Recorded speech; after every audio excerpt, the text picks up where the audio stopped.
संत श्रेष्ठ ज्ञानेश्वर महाराज, निवृत्तीनाथ महाराज, आदिशक्ती मुक्ताबाई, सोपान काका यांना आईवडिलांच्या देहांत प्रायश्चित्ताच्या नंतर जेव्हा विठ्ठलपंत, रुक्मिणी माता जेव्हा त्यांना सोडून गेले, इंद्रायणी नदीमध्ये त्यांनी उड्या घेतल्या व आपला आत्मा परमात्म्यामध्ये विलीन केला, त्यावेळेस ज्ञानेश्वर माऊलींचा सांभाळ कुणी केला? निवृत्तीनाथांचा, मुक्ताईचा सांभाळ कुणी केला? 900 वर्षानंतरही आज ज्यांचं नाव निघतं ते परमपूज्य आदरणीय संत भोजलिंग काका महाराज. परंपरा सुतार समाजाचे होते, व्यवसाय सुताराचा होता. लाकडी आणावी, मोडावी, विकावी, तयार करावी.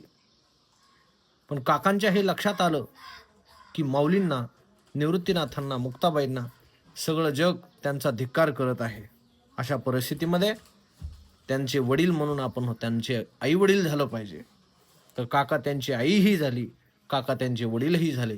पण आज ज्ञानेश्वर महाराजांच्या मंदिरामध्ये तुम्ही आजही जा, नाथ महाराजांच्या पाराच्या जवळ भोजलिंग काका महाराजांची समाधी आहे, जे मौलिक ज्ञानोबरायांच्या अतिशय समोरासमोर आहे.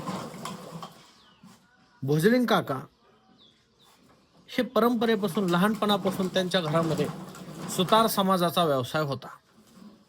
आणि त्यांनी हे करत करत त्यांच्या हे लक्षात आलं की अनाथ बालकांना आळंदीमध्ये सगळेजण धिक्कार करतायत. म्हणून परमात्मरूपी अवतारच म्हणावा लागेल, भोजलिंग काका आणि त्यांची पत्नी यांनी संसार करत करत माऊली ज्ञानोबाराय, निवृत्तीनाथ महाराजांना सगळ्या गोष्टी पुरवल्या.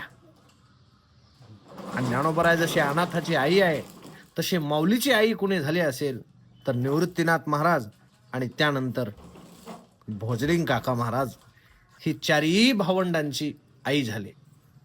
म्हणून भोजलिंग काकांच्या चरणी मनापासून दंडवत. आज त्यांची पुण्यतिथी आहे.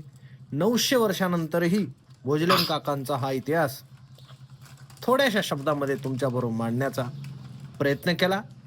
अजून विस्तृत भाग पुढच्या क्लिपमध्ये आपण घेऊन येणार आहोत. तत्पूर्वी सगळ्यांनी सपोर्ट करा, सहकार्य करा. वारकरी संप्रदायाच्या पताकेला, या सेवेला भरभरून प्रतिसाद द्या, एवढीच विनंती. जय जय रामकृष्ण हरी माऊली. भेटूया लवकरच.